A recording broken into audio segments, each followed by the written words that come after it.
Who Gets to Decide? A liberty-based podcast that brings a little piece of sanity to a confused society drowning in a culture of craziness. And here is your host, Seth Martin. Well, all right. What's up, everybody? And welcome to another episode of Who Gets to Decide. This is episode 658. I'm Seth Martin, your host. Thank you for joining me this evening. Glad you're here and always happy you're listening.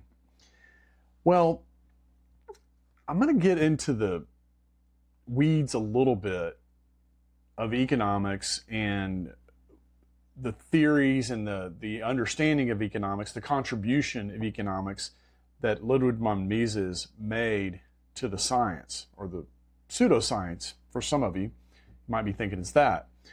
And we're going to use the data center, what's going on with data centers, as a modern day type of illustration of what is happening in our economy. From like Mises. If Mises was alive today, this is what he would be warning about. And I think this is important. This is going to impact every single one of us. I don't think that's even controversial at this point. And so you can consider this a warning. You can consider it educational.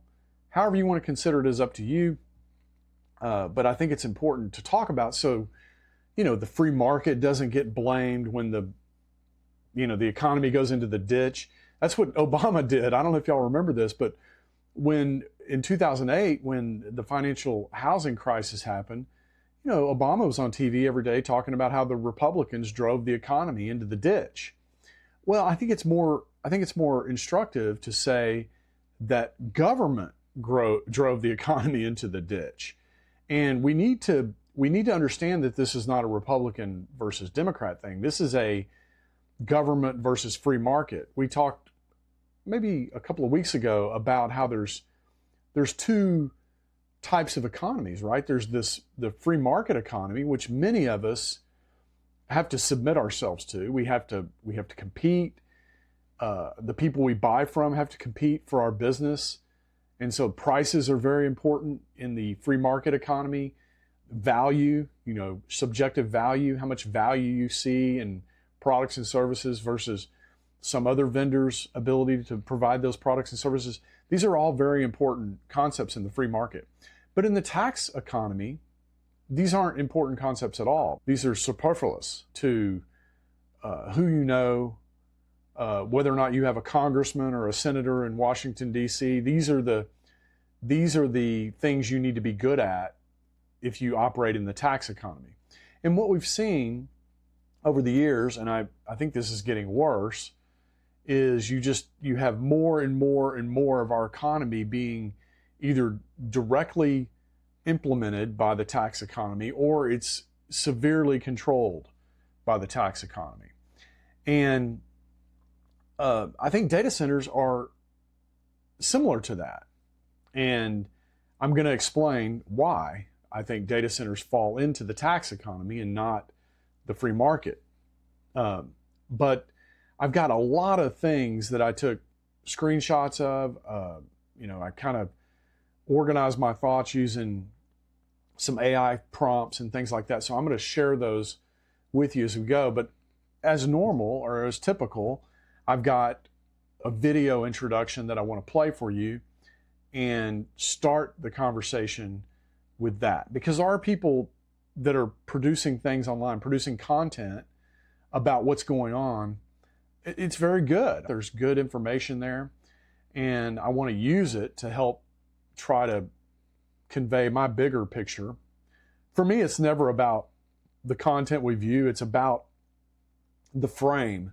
What kind of frame is this person that's producing this content? What are they trying to frame this as? Or how are they trying to influence us? Or how is it being used to promote government intervention or the lack of government intervention or things like that? And so it's never really about the content per se that I share with you. It's really what I'm trying to point out is what's going on here. What's going on behind just the obvious, hey, there's two people talking on TV and they have differing opinions and things like that. So that's kind of what I want to talk about today. And we're going to use the AI data center boom to discuss that, because sometime this year, this AI data center boom it's going to be, you're going to know it just like the housing crisis. It's going to be the AI data center crisis, or just like the internet bubble. You're going to know it just like that. It's going to be the AI data center bubble. Okay, so not now. It's not known that way now, but probably within the next year and maybe even sooner, you're going to start hearing people call it that. Now, why do those names get brought up? Why do people come up with names like the housing bubble or the internet bubble or whatever? And so the reason these names come up is because when money is created, or credit is created, which, look, just to be very clear, it's created at the Federal Reserve and by the banking system. So when things are not going well, the government prints up a bunch of money, or it creates a bunch of credit, and this new money, this credit, it finds its way into, it's capital, right? It's finding its way into various ventures, and wherever it can get the greatest return on capital. And sometimes we don't really know where the greatest return on capital is. But we look around, people that allocate capital, they look around and they say, well, should I allocate it to housing and real estate, commercial real estate, or stocks or bonds or whatever? And they look for opportunity, right? And so that's how capital gets allocated. Well, somehow in the minutia of all this, a whole bunch of capital is being allocated to AI data centers and their construction and their creation. And so we want to look at what is the impact of that. The cause of that is simply the creation of new credit and new money in the economy. So when anytime there's a new money or new credit created in the economy, it flows through financial institutions first. They're the ones that get to touch it first. And depending on where you are in the economy, you may get to touch. You may be the very last person in that chain, which is really bad for you, because that means you got the inflation early, and you didn't get a pay raise to offset it until much later. And so the financial part of our economy gets new money, new credit first. Okay, and that's how it bleeds out into the economy. And there's the actual name for this. It's called Cantillon effects. A guy named Cantillon came up with this a long time ago, and it's not even in dispute when you get into economics and financial stuff. And so these Cantillon effects, they think of it like water. If you dump a bunch of water on the surface of something, it's going to seek a level, right? It's going to find the cracks. It's going to seep into things. That's the way money is. Money and credit, when it hits the economy, it's looking for a return. It's looking for a return on that investment. And that's what the Cantillon effects are all about. And these people that get access to the new money and the new credit first, they're the ones that get to feel the benefits of the new money first, without the cost. In other words, they can go buy resources with the new money before the resources themselves adjust up in price as a response to the new money. So this is a huge advantage. I mean, the financial sector of our economy has huge advantages over other sectors of the economy for this reason. All right, so hopefully this will be entertaining for you. We're going to talk a lot about data centers, and we're going to talk a lot about what's driving data center activity. What seems to be driving it, we don't really know. Like, there could be some nefarious reason that all these data centers are being built. It could just be, productivity boosts for you and me, to make our lives easier. There's no way to really know. There's people that speculate that it's for productivity reasons, just like the internet was for productivity reasons. But as you know, the internet, it did create productivity. It did expand people's ability to communicate beyond their town, their city, their state, their country. You know, all of a sudden you could communicate with people globally. And that was great. But then the government kind of caught up, right, and figured out how to use the internet to do things like spy on us and listen to our conversations and create these huge databases of conversations where they could go back and kind of build a case against you ex post facto, which is obviously a violation of our Fourth Amendment. But there it is. So, you know, the data center thing could be the same way. It could be there's good intentions behind it, but then there's going to be, likely there'll be some government co-opting of the technology. And we may talk a little bit about how that happens. But that's likely to happen, right? The government's going to figure out how it can use data centers to do what it likes to do, which is write regulations, force people to do stuff, and imprison people that are enemies of the state, people that they don't like. People, you know, maybe it's a big censorship machine or whatever. It's hard to say that. Censorship machine. So, you know, today's conversation is really not going to be about why these data centers are being built. I'm just going to point out to you that the nature in the way they're coming is a bubble, okay? And we're going to talk about how bubbles happen, what actually is happening underneath that causes the bubble. It's not just, a bunch of money flooded into data centers and then boom, the bubble burst. It's not exactly that. That's kind of an effect of what happens. And so we're going to talk about what actually happens in the economy a little bit. And I'm going to introduce you to some concepts from Mises, and I think it'll be good. So, and I think the data center, IA data center topic is a very entertaining and interesting topic too. So let's pull up this first clip and start there. And like usual, I'll come in after each one and talk, you know, expound on it a little bit and talk a little bit about some of the details behind the clip. A data center is coming to your community. It's too good to be true. In 20 years, we may look back and go like, I'm not sure we should have done that. But right now, it feels right. All over the country, states and local governments have been rolling out the red carpet for data centers. America's newest boom towns aren't mines, they're data centers. Nothing less than a digital gold rush. Driving that is AI. They're offering huge tax breaks and other financial incentives to developers and tech companies.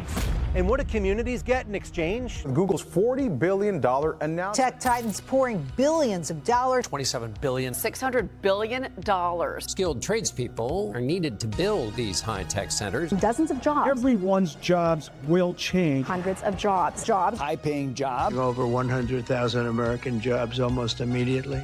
But is that actually true? They take great care of us. They pay travel. They give us per diem. A cluster of data centers in your community may not provide you any benefit whatsoever. And I traveled from my home state of Oregon, which has seen mass layoffs and disappearing tax revenue. Breaking news. Intel announced that it would be laying off more than 500 people. That number has since jumped to nearly 2,400 people. Today, we're going to ask, are the economic trade-offs powering the data center boom actually worth it for the rest of us? The answer is a lot more nuanced than I expected.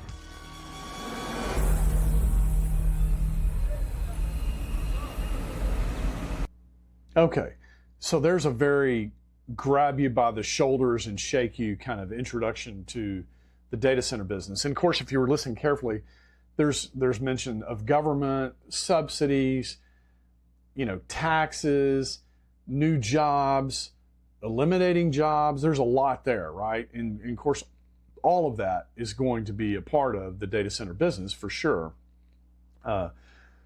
Some more than others. Some of those topics will be more influential or more relevant than others.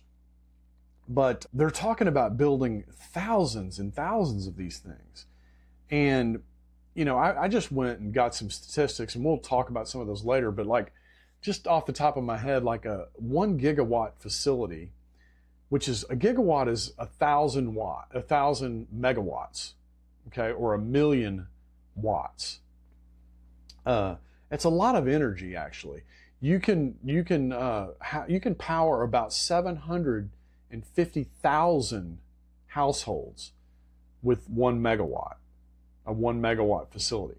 Now, one of the things I want to point out in this, which I thought was interesting, is you're not hearing anything about climate change anymore. Why is that? Why is nobody talking about climate change anymore? At least nobody in government, nobody in the intellectual class, nobody's talking about climate change. I mean, there's some fringe people that still talk about it, but they were kind of true believers, right? They were the useful idiots. The reason nobody's talking about climate change is because everybody knows that these things that they're building, these AI data centers, require a lot of energy. And if you were really concerned about the climate changing or the sea levels rising or the planet burning or any of these things, this would have ended a long time ago. There's no way the government or even the the John Kerrys of the world would have allowed this to continue. So that tells you something about climate change if you're still on the fence about what climate change is all about. But the real story, the story that I want to talk about today on this AI data center boom has to do with resources. Now, in this little intro video that we just played, you heard a lot about money. Google's doing $57 billion and Meta's $80 billion. You heard these huge numbers, right? And money is obviously a big part of that. Money is how we get resources. But the thing about resources is you can't use the same resource in two different places at the same time. Okay, so what you have to kind of think about is necessarily if I'm going to secure resources to build data centers, well, then those resources aren't going to be available for some other, thing that we use in the economy. And this is going to create what's called distortions in the structure of production. Now, we haven't seen this yet. We haven't seen the fallout of this yet. I mean, you see it in areas, right? You see, like I had a customer that left a chemical plant, good job, and he went to go work for Google, actually for a contractor that's contracted by Google to build like 7 data centers, and they're doing them kind of modular style or something. I don't fully understand exactly what he's going to be doing, but he's going to be managing the production of these data centers, and so now there's like a hole for that guy's position. And if you drill down into what's happening there, he got lured away for, let's say, double the money or something. I mean, I don't know what. And so now, in order for that company to go secure his replacement, it might cost them 20 or 30% more. Or they might not get as good a person.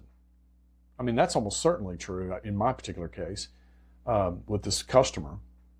And so these types of things have major impact, but essentially the structure of production gets rearranged or gets distorted because if let's say I have a company making apple juice, okay, and I require, I don't know, 1 million tons of apples per year, and I don't know, the government passes a law or something that says everybody must eat 10 apples a day, and all of a sudden the requirement for apples goes way up.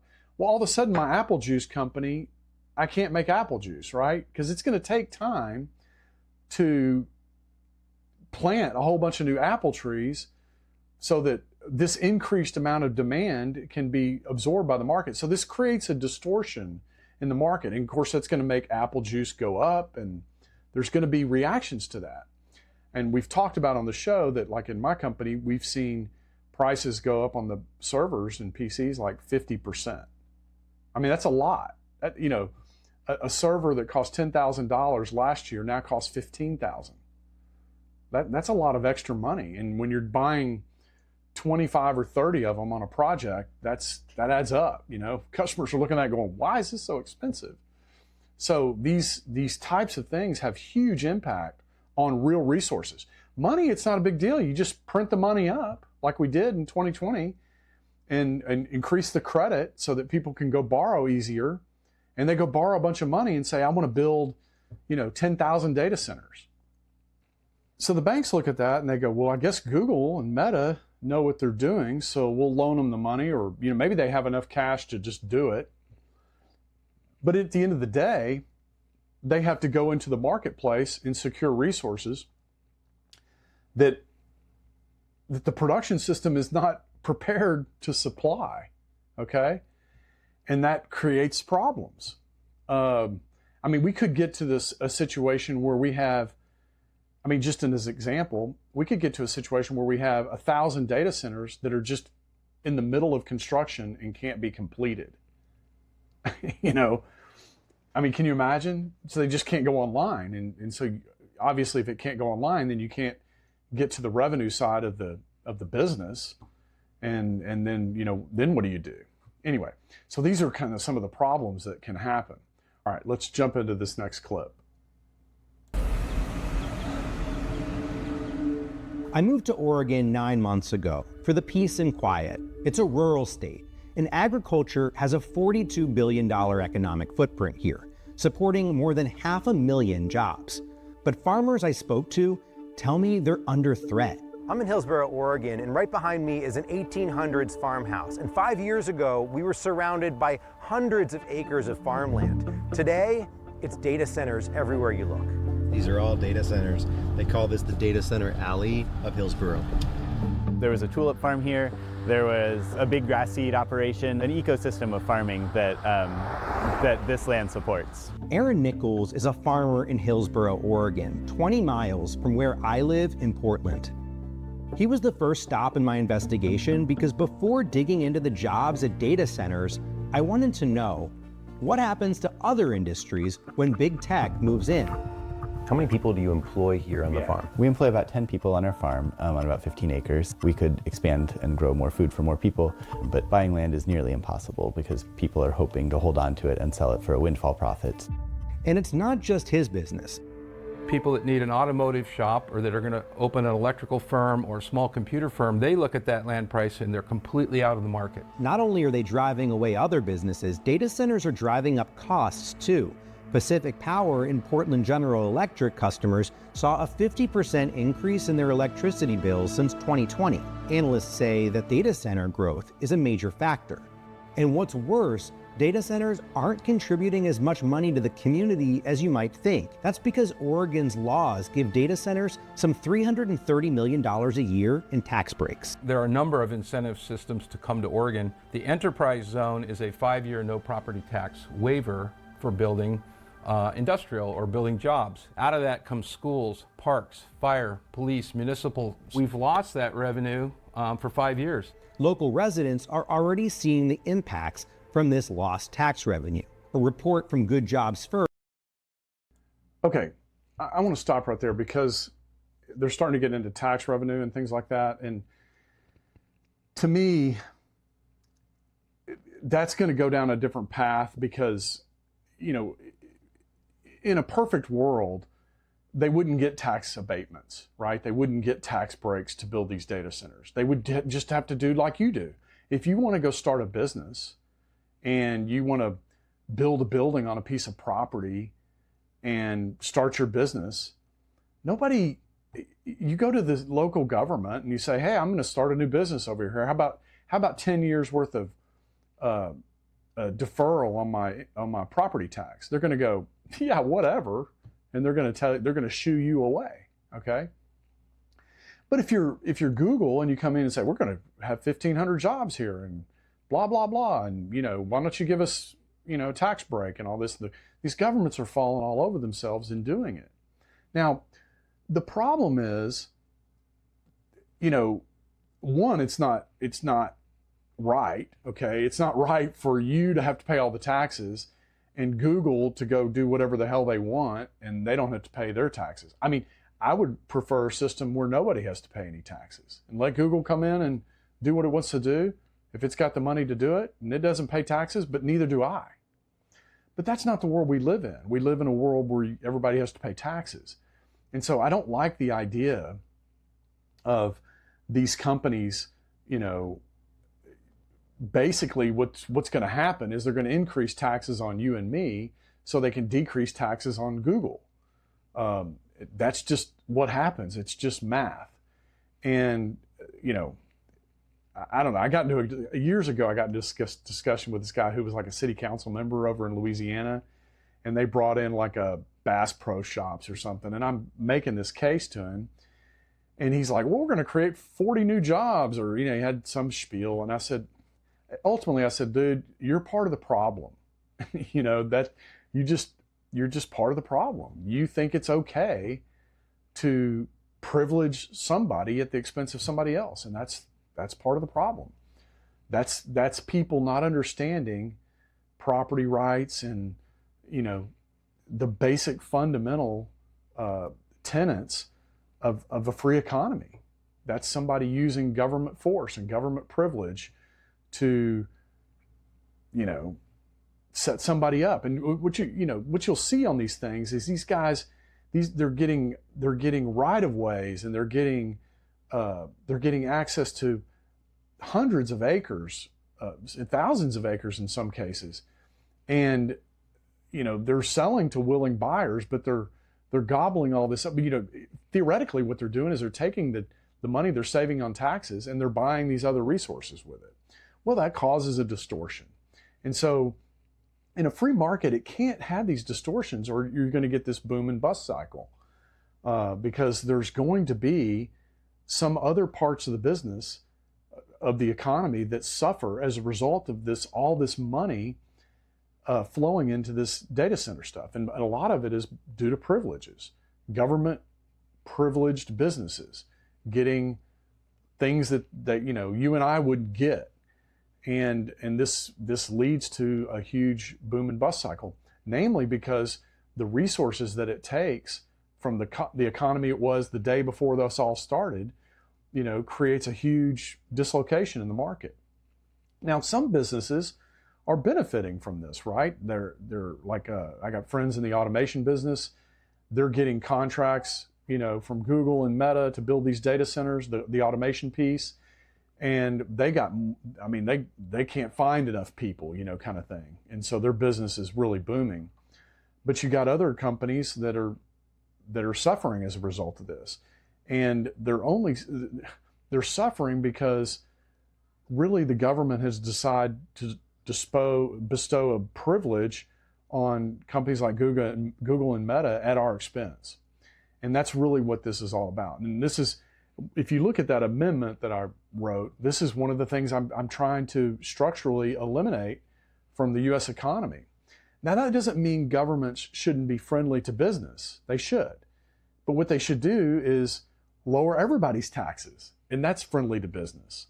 Or lower everybody's regulation, and that's friendly to business, but it's also friendly to people that live in these communities. So anyway, I just thought it was interesting, you know, they jump into the government side of things here. All right, let's jump into this next clip.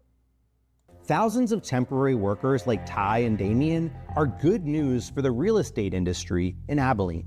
Short-term housing revenue is up 40% this year, and hotels up 91% compared to the same quarter last year. Sometimes it's $150 a night, sometimes it's $250. The housing crunch has been great for Airbnb owners like Ken Hogan, who also heads up Abilene's Real Estate Association. But yeah, we really haven't had any trouble keeping it occupied, so we think it's priced fairly. Apartments are almost 100% occupied, with rents increasing 20% in the last year.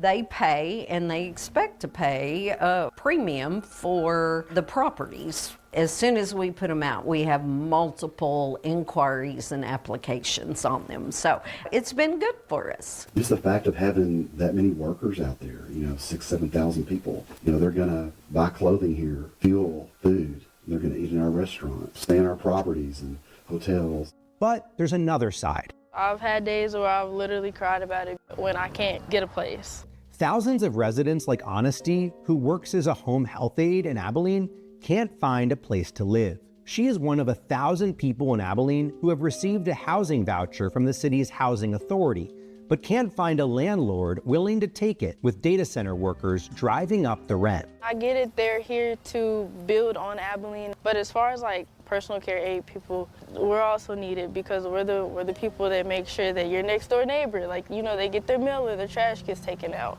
or like they get to their doctor's appointments, like things like that. So if you can't find a place to live, can you stay working here? No. Okay.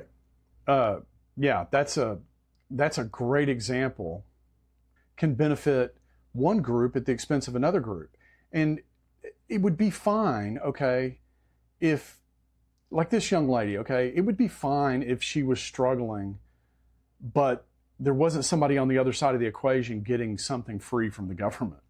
You know, I mean, there's nothing wrong with people struggling. I mean, there are natural imbalances in the economy, and those have to work themselves out. But it's kind of like it's like the government. Let's say you got a lake, okay, and you and I in the free market, we're over there throwing rocks into the lake, okay, and sure that has an impact. You know, these ripples kind of ripple out, but it's like the government gives Google a rock the size of a building, and it throws its rock in the lake. That has a massive ripple effect on the lake. And that's kind of the way these distortions work. If Google was doing it by itself, and many of you are probably going to say, well, Seth, they're doing this by themselves. No. There's people trying to stop this in their community, and they can't even get their local governments to stop it. There's something above this process that is driving it to the point where normal things, you know, not in my backyard things that people have at their disposal, those things are just not available to people. They're somehow running these projects through regardless of what local communities want, regardless of the pushback. So there's something moving these projects, and it's not just money, it's also force, it's government force. It's hard to say exactly how that force is being exerted and in what ways, but obviously, you know, there's going to be some happy people, right? The real estate people are happy because they're making a lot of money. The people building the automation systems for the data centers, they're happy because they're making a lot of money. Eaton and companies that supply electrical equipment are happy because they're able to just say, well, get in line, you know, we'll ship you your switchgear and your transformers in about 130 weeks. You know, they're like sitting around, they have more business than they can actually produce. And then you've got other people like this young lady who can't find a house to live in or a place to live so that she can do her job that is also urgently needed. I mean, if you had an elderly parent that needed home health care, I guarantee you would think that that woman that you just saw is urgently needed in the economy. And so the free market balances all this out. I don't know, nobody really knows exactly how it does it. But what we do know is when the government comes in and just drops money from the sky on, you know, favored political connected people, and they go do their thing, that has a huge distortion effect on the economy. And this will be called the AI bubble, okay? Just mark my words, with sometime in the next year or two, you're going to know this whole thing that we're talking about right now as the AI bubble. Now, people are calling it that, but it's not officially known like that. Just like the internet bubble is known today as the internet bubble. But trust me, in 1999, we were not calling it the internet bubble. We were talking about the internet's going to change the world, and it's going to take people's jobs, and it's going to do this, and it's going to do that. And it did do all that. But it all took a lot more time than you know, the people kind of creating the fervor were telling you at the time. All right. So here's just another clip, just another element of what is happening there, not just in Abilene and not just in Portland, Oregon, but around the country with these data centers. Natural place to study. They have 254 counties. Economics researcher Michael Hicks decided to study the rise of data centers in Texas to understand what communities are actually getting in return for massive tax abatements.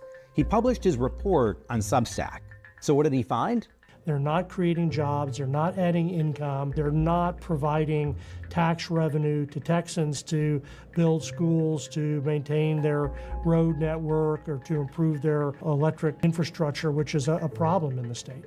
He also found something that really disputes the whole idea that data centers are creating new jobs. Transitioning people from a non-data center related information services into data centers. The men and women you see working at a data center site, many of them would have been on a residential or apartment building construction site. When it comes to tax breaks and financial incentives, Hicks found a lot of similarities in Texas to what I observed in Oregon. Do I have enough safe school buses to get my kids to school? Do I have enough police officers patrolling downtown? Do I have good water and sewer protection? You know, these are things that Texans have to be concerned with, as residents around the country do. It doesn't really pass the common sense test, much less the benefit cost test for most local communities.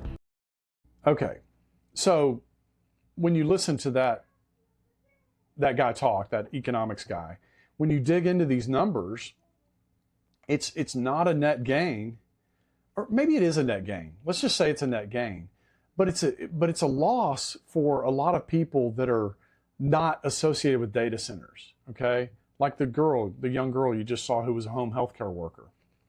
And you know, look, if you're somebody who believes that inequality is something we should be focused on as a nation, excuse me, or you know, fairness is something that, you know, that, I mean, I hear Democrats talk about this all the time. Oh, well, you know, you got to care about equality, and you got to care about the inequality that exists. And, you know, this is just another example that's creating more of that inequality. Okay. I mean, what are we talking about here? You know, my frustration with our economic system and our political system is that the very things that people are trying to stop from happening, people advocate for. It's bizarre. It's like they're not making the connection that this very thing that they're clamoring for is driving the inequality. It's driving the inflation. It's driving all these things that are, you know, increasing your misery index. And so this is just a problem with our political system. And, you know, to me, if you're someone who cares about the lower end of our society, which I think we all should care about, you got to see the inequity in this, you know, of letting Google and Meta and Oracle and these companies get billions of dollars in tax breaks so that they can build something that most of these communities don't even want. That's the other irony. You know, you got people running around saying, we don't want this. And they're telling their local community, and their local community is answering by going, yeah, well, we've given them, you know, $20 million in tax breaks. But that's okay because we're going to increase your taxes. I mean, it's just you know, we need to get to a place where we understand that governments don't have anything, okay? They don't have anything to give us. They first have to take from somebody, okay? And in this particular case, they're taking from you so they can give it to Google or Meta or Oracle or somebody else, you know? And I mean, doesn't Meta and Oracle and Google, don't they have enough money? Apple? I mean, last I heard, Apple has more cash than a lot of countries in the world. So what do they need more money for, you know? They certainly don't need tax money. So you just, basically, these companies are just like welfare queens, you know? They're no different than the mom who's getting $4,000 a month from the SNAP program and selling, you know, using $1,200 of it and selling the other $2,800 to somebody else and getting something for it, okay? It's just abuse. And I don't know, man. You gotta start seeing this stuff in a different way, or it's just going to continue. All right, let's play this next clip. The public should be very concerned when companies like Meta, Google, Amazon make these promises around the types of jobs that they're bringing into the community. Finally, I talked to a worker who actually knew these data centers from the inside. I thought that by applying to work at the Google data center, this was my ticket. Shannon Waite worked at a Google data center in South Carolina until 2021. I was contracted through Adecco, which is a large contracting agency working on Google servers, Google computers in the data center. Shannon had high hopes it would turn into a full-time gig. Anytime a new building was about to be built or go up, we would be so excited because we thought that meant that Google was going to open up a headcount for more full-time employees. When Shannon brought up money and asked coworkers about their bonuses, a superior told her she was not allowed to discuss pay, and security walked her out of the building. She filed unfair labor practice charges. Shannon now works as a community organizer. Okay. Yeah, so notice that the company, the hiring company, was a company called Adecco. It's not Google. So she's got no recourse with Google or whoever, Meta. She's working for an independent contractor, and she's probably a 1099 employee or something like that. She's got no recourse. You can go file a complaint with unfair labor practice, but if the company is not, that you're working for is not actually the employer, the business that's, I don't think there's much you can do. I mean, she was trying to work as a temporary and convert to a full-time employee. That was probably her goal. But this is just what I'm talking about. These things, anytime you're using some temporary agency for labor, that means you have a business where you're ramping up and then you're going to ramp down. They have to ramp up and get a certain number of employees to build these facilities, to get them online, to make it start earning money, and then they ramp down and just use what they need, right? We were working with a data center a couple of years ago, and they were wanting to. One of the things that happens from an automation perspective is when they build these data centers, they just punch them out as fast as they can, right? And so from the automation side, they just make everything an alarm. Well, they're only running these facilities with like a handful of people, like four people or something.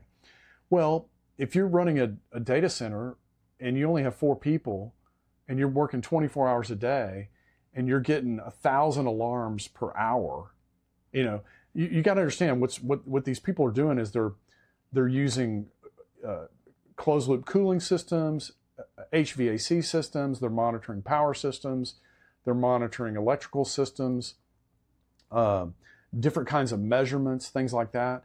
And, when you just kind of punch out an automation project and you don't really do a good job on it, you do things like just put everything to an alarm. Well, when you're trying to run a plant like that and you're getting 1,000 alarms an hour, you can't run that, not with 4 people.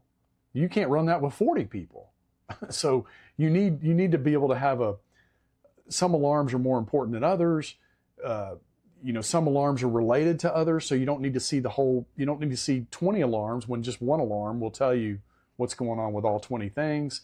There's a science around all that. And so anyway, these guys were wanting to improve all that. We didn't get the business, but we learned that they only have like 4 people. That's it. 2 people that work during the day and 2 people that work at night. That's it, to run the facility. Now, and they weren't allowed to go in the middle part, in the inside part where all the computers were. And I'm sure there's more people working where there are computers, data science and IT people, things like that. But the facility people weren't allowed to go in there. But the point is, these are not the job havens that people think they are. I even look at it further and go, what is the purpose of these facilities? And you'll see in a minute, I've got some slides here where there's just I just point out some statistics that it's pretty hard to imagine how you're going to make this viable from a business standpoint. So I don't know, we'll see. I mean, they didn't ask me, so, presumably they don't care what I think. All right, so the data center boom, structure production. Let's go in here. So what's likely to impact the structure of production of real goods and services demanded by consumers? Okay, the diversion of massive amounts of capital, commodities, and labor into the data center boom behaves exactly like a classic Cantillon effect or a classic capital consumption cycle. This is what we were talking about, the boom and bust cycle, right? When trillions of dollars are injected into a highly specific sector, in this case, digital infrastructure, it doesn't just create wealth out of thin air, it forcibly bids real resources away from other stages of production. All right, so let's say you're building a house, okay? Now my question for you is, most houses we see, they're framed out of wood, right? Why don't they use steel for houses? Why do they use wood? And you know, you might say, if you don't really know, you might speculate and say, well, it's because, you know, houses are small and they're not as big as buildings, so steel's not necessary and things like that. But the real answer is that steel is more expensive and it's bid away from home builders for needs that are more urgent, okay? Like if I actually need steel, like these aren't just nice to have things. I mean, I use wood because steel's too expensive, or you know, some other material's too expensive. And wood will do the job. That's why you use it. And so resources, the way resources are allocated depends on how urgently they're needed. And so, you know, I mean, you could look at a variety of foods or something and you could say, okay, well, there are more hamburgers sold than caviar. Well, why? Well, because to get caviar, to farm it, or to get the eggs and to, you know, make it taste good or whatever, it's a more expensive process, right?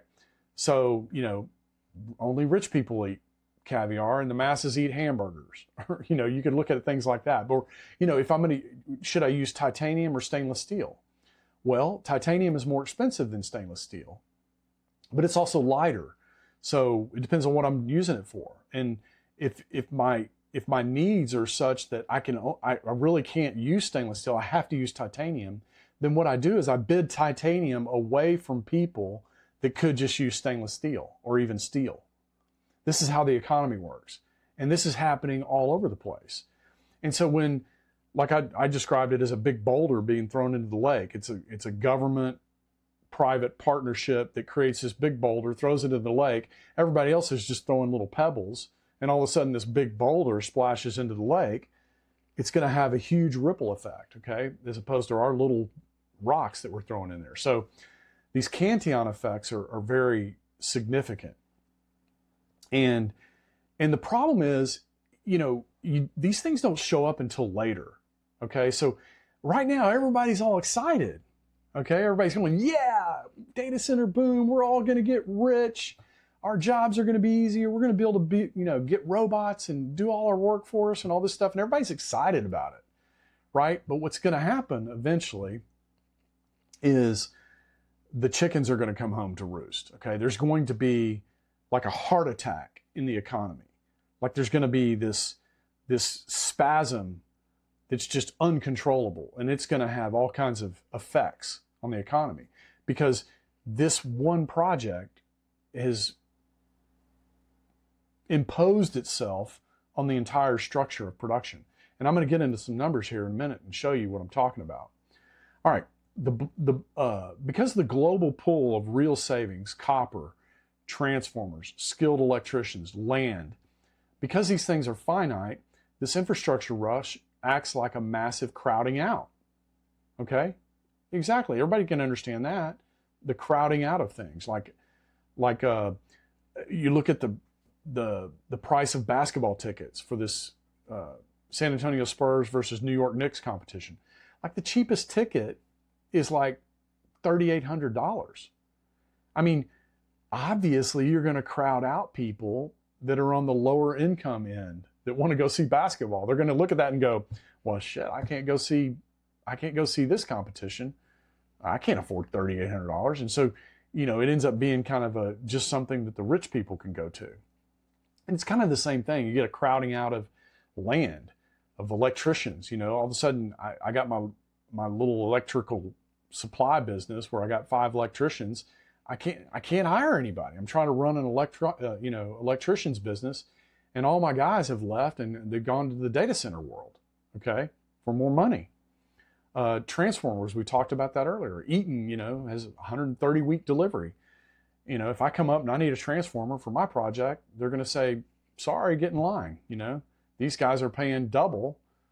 And that's another thing, your prices go up. So there's just that, all that kind of activity it causes like the economy to have a heart attack. I mean, that's the best way to describe it. Okay, here's how this structural shift is trickling down to the real goods and services demanded every day by consumers. Okay, electrical utilities, higher retail rates, delayed hookups. Well, we talked about that, or the guys mentioned that earlier.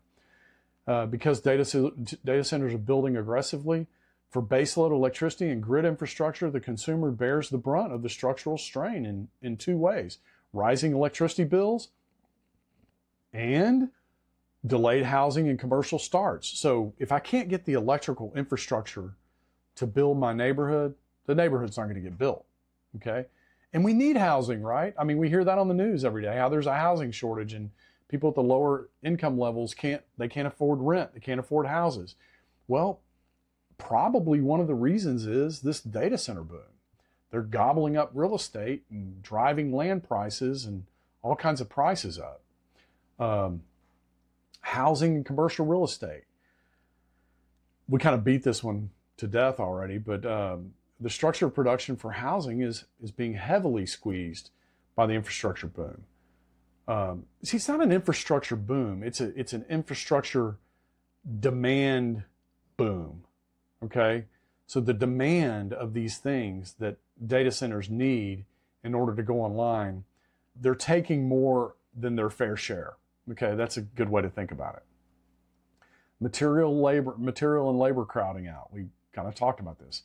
HVAC, home repair, these people that you need, like when your air conditioner goes out and you need an HVAC guy, too bad, he's gone to work for the data center business. And these costs, you know, further, they have ripple effects even within their own market segments, right? Like the housing business becomes even more unaffordable. So this is all going to create some problems. We just haven't seen it yet. It's coming though. We're going to have it. Sooner or later, it's going to hit, because it's like I always say, it's not just the money, it's the real stuff that really matters. It's the things, it's the land, capital, materials, you know, all the things you need to make the stuff that we use in the real world. That's what's being sucked away from let's not call it the real economy, but let's call it the existing economy. Okay, industrial consumer goods, copper, and component tax. Okay, let's see what this is about. Every consumer electronic, household appliance, and vehicle requires the same fundamental industrial inputs that are currently being consumed in these data centers. They're getting swallowed up in these supply chains. Appliance and vehicle squeeze. A modern HVAC unit, electric vehicle, smart refrigerator, and basic home wiring all rely heavily on copper. I mean, that seems pretty intuitive, right? All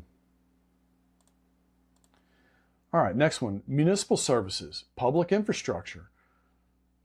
The roads, I mean, everybody knows that when you have a big construction site anywhere near you, there's going to be trucks and they're going to be banging up your roads and creating potholes and causing mud to get in the drainage systems and, you know, who knows, all kinds of stuff. You need to run more electrical infrastructure and all this kind of stuff. Delayed public works. When a municipality needs to upgrade a local water treatment plant, build a new school, or expand a hospital, they must bid for the exact same switchgear, backup generators, and heavy engineering firms and tech companies are booking out years in advance, like we mentioned Eaton earlier. Eaton is a supplier of electrical transformers, switchgear, things like that. The result, local government projects are experiencing massive budget overruns and timeline extensions. I mean, we're seeing that in our business. You know, we're trying to book this $25 million job, and you know, it's not just our costs are going up. It's like, let's say the total project cost is $20 billion, but this time last year it was 15. You know, the company is going, well, we really don't have an extra $5 billion. So then now they're trying to squeeze everybody. Well, there's just nothing to squeeze. You know, you just cannot get blood out of a turnip. I mean, all these companies are very they've already sharpened their pencil and gotten their cost down as low as they can. And so these projects just might not happen. And this particular customer makes products that you buy at Home Depot. I mean, they make the chemicals that go into the products that you buy at Home Depot. So this could extend into things that you're buying to fix your house, or to put in new flooring, or to fix your window seals, or whatever. So, like I said, you're going to start to notice this. And of course, the Strait of Hormuz and the Iran conflict is not helping things. That's making things even worse. So let's just summarize this distortion of the capital structure. What does this mean? From a structural economic perspective, the boom represents an aggressive reallocation of capital away from the consumer-facing end of the economy. Or just another way to say it is just whatever our normal run rate of things is. Like you normally go to the grocery store and you buy your 100 things or whatever. Okay, well, either those 100 things are going to be more expensive, or maybe you can't get some of those 100 things. It's going to change what you can get from the economy and how much it costs. And toward the deep, long tail capital goods sectors, stage 4 and 5, this is getting into the weeds a little bit. This is like the things that are, there's things that are sold directly to consumers, and then there's things that are sold to businesses and sub-businesses that make things that go to consumers, right? I told you, like chemical plants, they don't make a lot of the things you buy at Home Depot, but they make the chemicals that go into the things that you buy at Home Depot, like especially in the paint department and places like that. For the consumer, the impact is a hidden tax. Even an individual never directly uses an advanced AI tool or cloud service, the physical reality of their life, their monthly power bill, the cost to repair their car or their air conditioner, or the price of a new home, or the efficiency of their local municipal water plant. It's all altered because of this physical building blocks of those goods that were diverted to AI data centers away from their normal channels, whatever those normal channels are. All right, next slide here. All right, some statistics. So these are things that I went and, just things that might be easy to remember. Okay, 1 gigawatt of electricity can supply 750,000 homes. And one of these data centers is 1 gigawatt. A large data center is a 1 gigawatt facility. And they're building thousands of these, okay? Multiple thousands. There's 1.5 employees per megawatt of IT load, or 1,500 permanent employees in a 1 gigawatt facility. This was a little bit hard to find, so I'm not so sure that number's real, but that's the number I found. It may be on the high side. Certainly my experience with data centers would tell me this is on the high side, but since this is the number that's in the public domain, that's the number I wanted to use for the show here. Ultra AI server racks in a 1 gigawatt facility, okay? I'm going to explain why this is important in a second. Okay, in a 1 gigawatt facility, there's approximately 10,000 racks of servers and computers, or 100,000 servers, okay? The upgrade cycle on the servers is about 3 to 5 years. And so at today's prices, $15,000 per server times 100,000 servers, that's $1.5 billion every 3 to 5 years that these data centers are going to have to spend just to update the hardware. That's before, a chiller breaks or a pump breaks, or you replace light bulbs, or have to pay taxes or pay your employees or any of that stuff. That's just, hey, we got to buy new computers and load all new software on them. $1.5 billion every 3 to 5 years. That's on the low side, on the high side, that's $500 million a year, and on the low side, it's maybe $300 million a year. Okay, so that's a lot of money. What is the business model exactly? What is the revenue scheme of these data centers? This is one of the things that has me thinking that this is all potentially a big boondoggle. Like it's all going to be a waste of money and resources. You can't waste money. If you're going to use the money to buy something, you can't waste money without wasting the resources. You might recall that we highlighted one of these solar plants. it's got one of these mirrored arrays, and they focus all the reflection from the sun on a tower, and they heat up this oil, and the oil runs, produces steam, and they turn a generator. Okay, this is an electricity producing type of site. It was in New Mexico, and it was I think it was like a $2 billion site, and the article was like, they're finally just going to close it completely down. And I was telling a friend of mine about it, and he was like, man, what a waste of money. And I said, it's not just the money. That's what we got to quit thinking. We got to quit thinking like that. When you're talking about government and the size of government and the amount of resources it can move, you have to consider the resources. It's not like in your house where you go, dang, I wish I had that $5,000 back that I spent on that. It's the same kind of effect, but it has a larger impact. It impacts more of us. It impacts businesses. It impacts the economy, the global economy even. So, so anyway, real resources seriously impacted by this kind of activity. Water usage. So there's two types of plants. There's like a cooling system that's evaporative. Evaporative just means that you're gonna pick up some heat, in some heat exchanger that's, inside the computer, and all the computers are doing this at the same time, and then that water is going to circulate back to something that's outside, and that it's going to be hot, right? And it's going to evaporate, and as it evaporates, it has a cooling effect on the water. And so in those evaporative type systems, they use 9 to 14 million gallons of water per day. And they're building these things in places where there's farms. Well, I don't know if you know this or not, but we all have to eat. So farms grow food that ends up on our, on our dinner table, and we're literally evaporating water that we need to grow food into the sky. And of course, there's a water cycle; it comes back. But water is a lot like power. You need it when you need it. You can't just, well, I guess we'll just wait for the rain. That's what we used to do in the 20s and 30s. And you may have heard of the Dust Bowl. Like when it didn't rain for a long time, we got the Dust Bowl. So we need these irrigation systems. We need access to these water supplies in order to grow crops, okay? And so it's a big problem.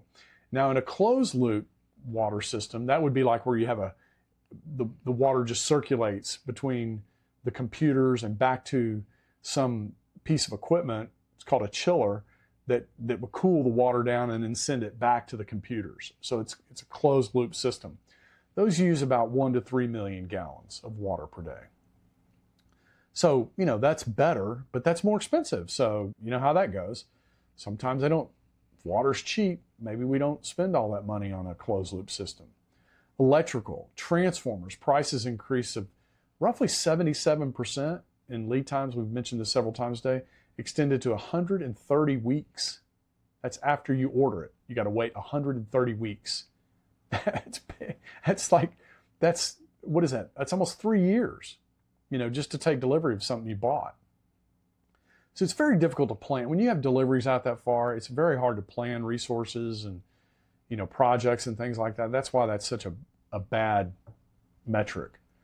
Backup power, gas turbines, Rolls-Royce, battery and solar photovoltaic plants, what we call solar PV plants. These, have you seen how much concrete it takes to put in a foundation for a wind turbine? I mean, you could build like a 40-story skyscraper with all the concrete in just one foundation of a wind turbine. So again, if you use that concrete for that, you can't use it for something else. Copper demand, 40 metric tons per megawatt, or 40,000 metric tons per gigawatt. That's a lot of copper, okay? And copper's in everything. Anything electrical has copper in it, okay? So, and electricity is a big part of our life. I mean, can you imagine if the economy had just a heart attack around electricity, and we just have to go without electricity for months and months and months? I mean, I've read in places that if we lost electricity for like 3 weeks, people would be killing each other. I mean, this is like serious stuff, We cannot do this, right? This is very reckless. And, speaking of reckless, let me just say, we've talked on here about central planning before, and I mentioned like people like Mao, Mao Zedong, I can't remember the details, but essentially he wanted to do farming a different way. He wanted to use cooperatives or something, and he forced, farmers to interact in certain ways, and 5 million people died. Okay? That is the same, that's kind of like this kind of thing, okay? When you centrally plan, somebody somewhere, I know there's multiple companies and all this, but this is very much a central plan. And when you have central plans like that and they don't work out, it's not hyperbolic to say that millions and millions of people will die. I mean, I'm not exaggerating when I say that. History shows us that. That's one of the benefits of the distributed free market system is decision-making is distributed amongst millions and millions of people. And they're constantly adjusting and the market's constantly responding to that. And when you have this all-encompassing plan and you're trying to force it down from the top, that is a real problem, okay? I mean, like a serious problem. Like, this is not even on people's radar, okay? This type of problem. So, it's a big deal, what I'm talking about here. All right. Now I want to go to distortions. And I know I'm getting long here, but this is really important because these distortions are felt by you and me. And unfortunately, you and I don't have politicians in our back pocket like Sergey Brin does and Mark Zuckerberg does. And we're going to be victims of this kind of thing, okay? These distortionary kind of forces that are going to happen. How much of this investment into data centers is through direct government subsidy or tax abatement or privilege granted to companies connected to government power centers? All of it. Literally all of it, okay? Certainly the majority of it. And of course I say here, the short answer is an overwhelming majority of it. While the tech giants boast about their massive multi-billion-dollar capital expenditure budgets, and out-of-pocket, a deeper look at the metrics reveals that the current data center boom is heavily underwritten, subsidized, and protected by states and local governments. Okay? So assuming these things do make profit down the road, are they going to share that with us? I don't think so. Why are we giving them all these tax breaks? I mean, the data centers are going to be everywhere, okay? They're going to be everywhere. So does a municipality or state government really need to provide any tax breaks? They want to put them everywhere. So I don't know. I don't see the need of that. And if they want it bad enough and they see a line to a big pot of gold, they should just be willing to pay these taxes. That's what I think. Or get the government to reduce everybody's taxes. That would be even better. All right. Through a combination of targeted tax exemptions, local property abatements, and preferential access to the energy grid, these projects are highly insulated from the market realities faced by ordinary businesses and ordinary people like you and me. We talk about privilege a lot on this show. From an Austrian economic perspective, this is a textbook example of state-privileged corporate cartel utilizing political connections to socialize their cost while privatizing their gains. Exactly. That's all this is. Here's a breakdown of how government intervention, subsidies, and political privilege are driving this investment. Again, you might look at this and go, well, this is harmless, or it's going to create jobs, or whatever your thought process is. But again, let me just remind you, Mao decided to change the way farmers grow food in China, and 5 million people starved to death.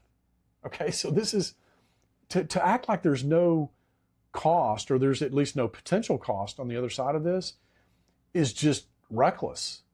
I mean, you shouldn't be in state government. You shouldn't be, I don't know. You should be nowhere near authority. Okay, to the extent we're going to have authority, which we have a lot of in this country. We're not free, okay? In other words, the state is the authority.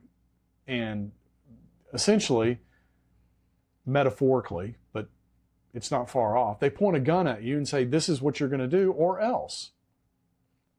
And the problem is these big companies that's like their buddy, right?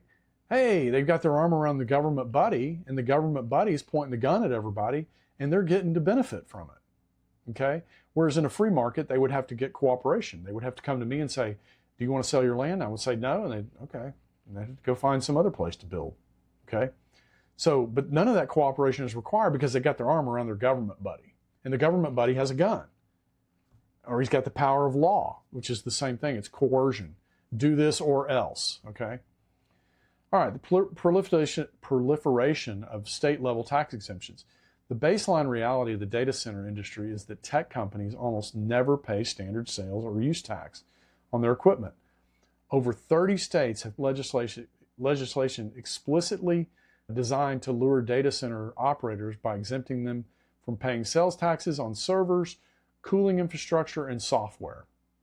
Well, look, in a society where everybody pays taxes, if somebody's not paying taxes, well, then that means your taxes are going to go up. That's just how that works. It's math, like I said earlier. The server refresh subsidy, because server hardware, we've already talked about how expensive this is. It's required, updated every 3 to 5 years. Where are they going to get this money? Where is this money going to come from? Well, it's probably going to come from, look, there's a lot of opaqueness to this right now, but likely what's going to happen is the government's going to find a way to get its tentacles into this, okay? And this 3 to 5 billion a year or 20 billion, whatever it ends up being per data center, the government's just going to pay it. Why? Because they're going to be a customer of this thing. They're going to be using it as the surveillance state. They're going to put cameras everywhere and and have all those feeds run to these data centers. And there's going to be little busybodies on terminals typing in, going, what is Seth doing? Oh, Seth is doing this. He's an enemy of the state, and this kind of thing. They're going to be a client of this system.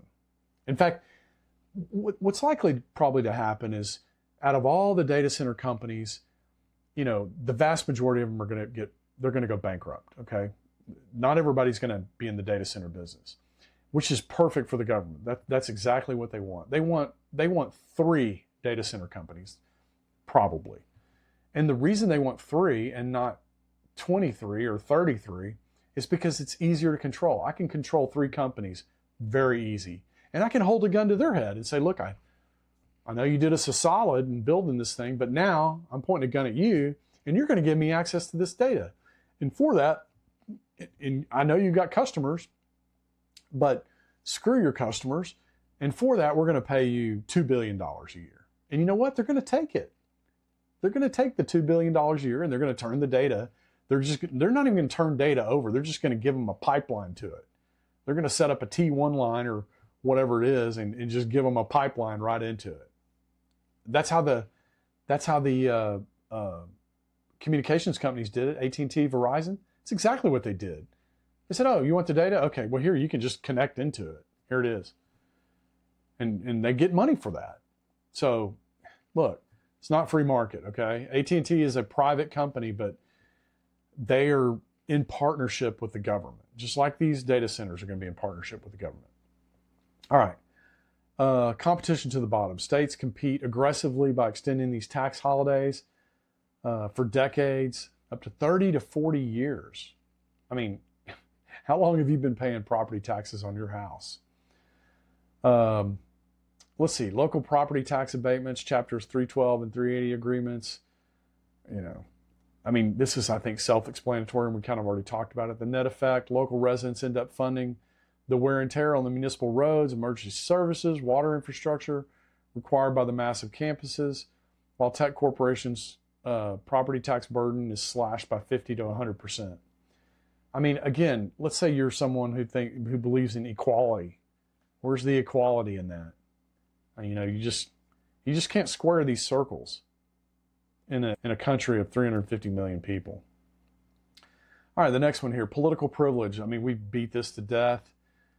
The power of the Cantillon effect, we talked about that. The most valuable privilege granted to data center developers isn't cash, it's priority access to the electrical grid, which is managed by state-sanctioned utility monopolies. Yeah, most of your utilities are monopolies. And so the government can say, hey, meet our friend here who has a monopoly on everything, and you can, you can use their power, and we'll just in a few years we'll pass a 6 or 8% increase on utilities and get everybody else to pay for it and say, well, the data centers, they increased our demand for electricity and blah blah blah, and sorry, you're going to have to pay more. ERCOT in Texas, which I'm following closely, operates heavily regulated. Regulators routinely approve fast tracking of high voltage transmission lines and dedicated substations for tech campuses, while residential hookups in small businesses, industrial parks are pushed to the back of the line. Specialized utility tariffs. I mean, look, this thing is like a can of worms, man. You open it up and it just goes on and on and on. The federal clean energy subsidy loophole. On the federal level, the boom is heavily greased by the federal tax credit system, specifically through provisions in the Inflation Reduction Act. Thank you, Joe Biden. The green facade. Tech companies frequently sign power purchase agreements with wind and solar developers to claim their data centers are 100% renewable or carbon neutral. Of course, that's not true. I mean, it's just window dressing. Double subsidizations. The wind and solar farms built to feed these data centers are heavily subsidized by federal investments, tax credits, and production tax credits. Tech companies use these politically manufactured green energy credits to offset and satisfy their ESG mandates. So I mean, it's got government all over it, right? And that's just, anytime government gets involved, it's going to make your life and my life more difficult and more expensive. Ultimately, this structure creates a deep economic distortion. If these tech giants had to pay market rate property taxes, standard sales tax on their capital and assets, the true unsubsidized cost of upgrading the electrical grid, the math on many of these 1 gigawatt facilities would fall apart. The data center boom is not merely a product of free market demand for computing, it's also a highly artificial structure built on a foundation of state-granted economic privilege. I mean, where have you heard that before? From this guy, right? This is our problem. This is our problem in America. Too much of this. And, I don't know how you get less without just not getting any, which is really where we need to go.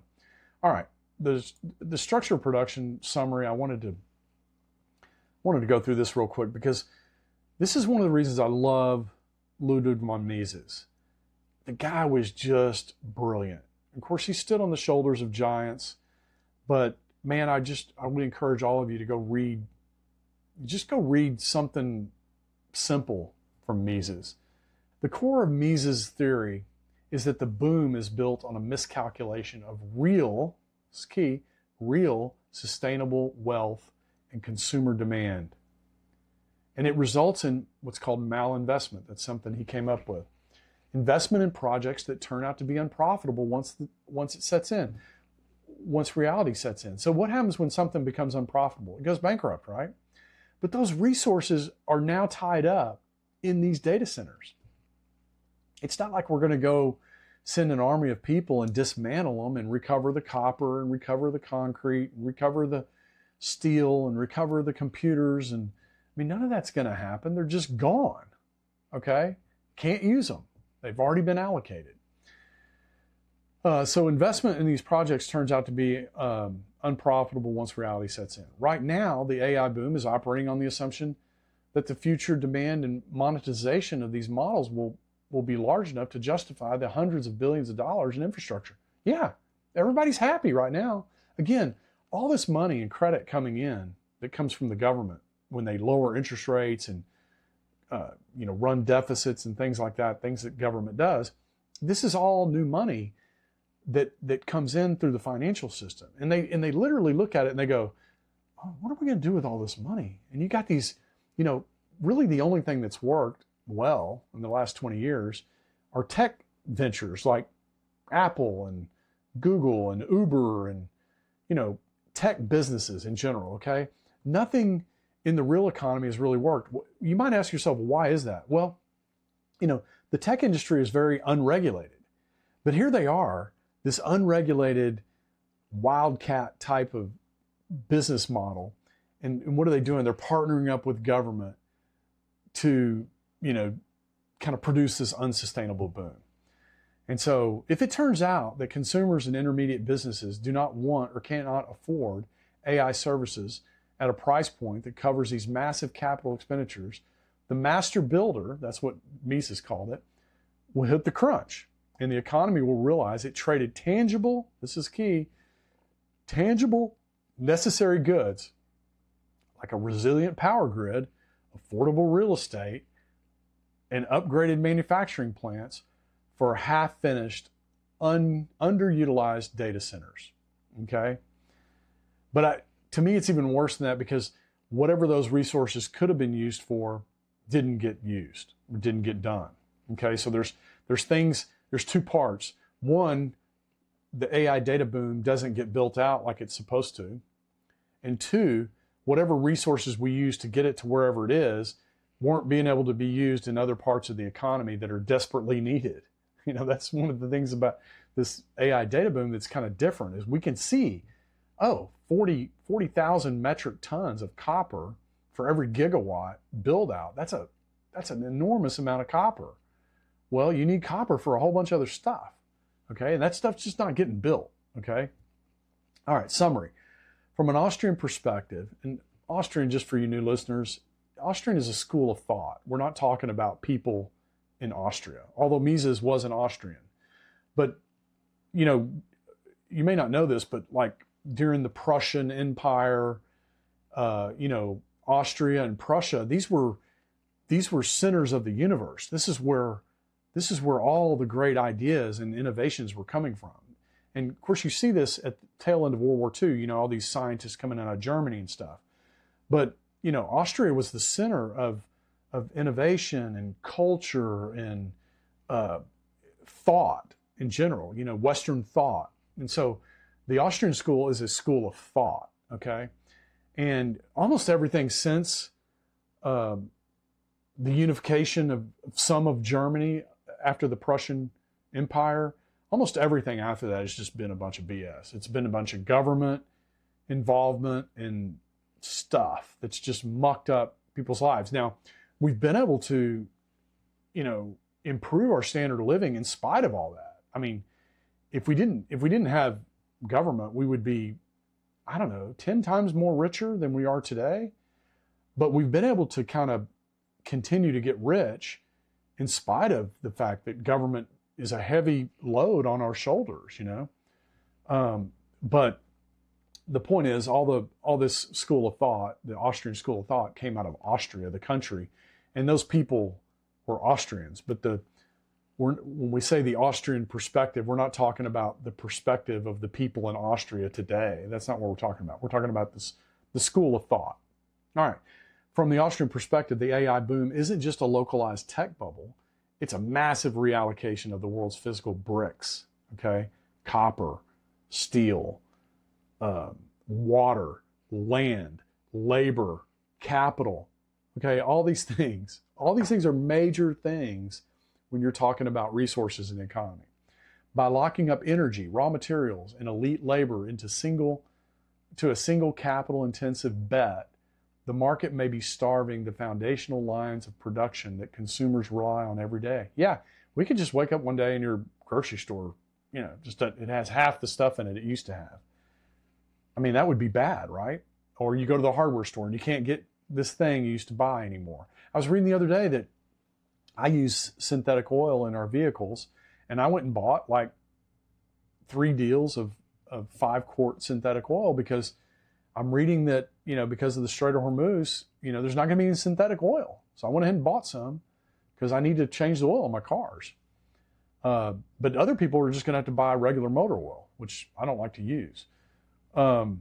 Anyway, if the real organic demand for AI doesn't match the grand architecture, okay, so if there's a mismatch in reality and what's actually being done and currently built, then the eventual shift back to reality will require a very painful period of liquidating these empty digital mansions. Do y'all remember a few years ago, just incidentally, we were seeing these stories over China built all these ghost cities? And then what did you hear? Like 5 years ago, Evergrande, which was a huge real estate company in China, you know, they had a massive crash. They had a big real estate problem in China because Evergrande just went bankrupt. Well, of course it did. It built all these ghost cities, right? And there was no customers showed up to buy any of this stuff. They just kind of built it on spec, hoping, you know, if we build it, they will come. Well, that's not how economics works, right? There has to be, people don't part with their money just because there's something there. There has to be a reason for them to be there and to put their money into it and use it, okay? Like if I go buy a shovel, the reason I go buy a shovel is not because I like digging holes, it's because I need a hole to plant a tree or whatever, okay? So that's the way goods and services are in the economy. We buy them because we need them to accomplish something else. All right, well, I've been talking for a long time, but man, I've just been itching to talk about this because it's just such a disaster on the horizon, and it's going to show up. You're going to see it in the market probably. You're going to see it, it's going to show up in ways that most people don't expect. And this Strait of Hormuz thing in Iran, that's not helping any, okay? That's just making things worse. So get ready. So here we go. It's going to be like 2020 all over again, and before that 2008, and before that 2000. So just get ready and strap in because it's going to be a bumpy ride. All right, everybody, thanks for coming in. Thanks for listening. Share the show, like and subscribe on YouTube. If you can go watch on YouTube and like and subscribe, help find some more listeners. But until next time, thanks for coming in. Thanks for listening. Peace. Peace to everybody.